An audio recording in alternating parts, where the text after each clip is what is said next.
मोहब्बत मोहब्बत कभी भी खत्म नहीं होती, बस खामोश हो जाती है। और जितनी खामोश होती जाती है उतनी ही जोर आवर भी होती जाती है। अंदर ही अंदर शदो मत से बोलती है, चंगाड़ती है, लहू रोती है, अपने आप में जीती अमर होती चली जाती है। और आहिस्ता आहिस्ता वजूद फना होता जाता है। फिर सिले की तमन्ना किसे रह जाती है?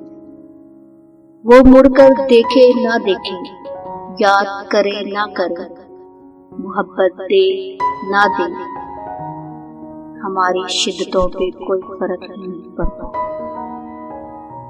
कोई फर्क ही नहीं पड़ता।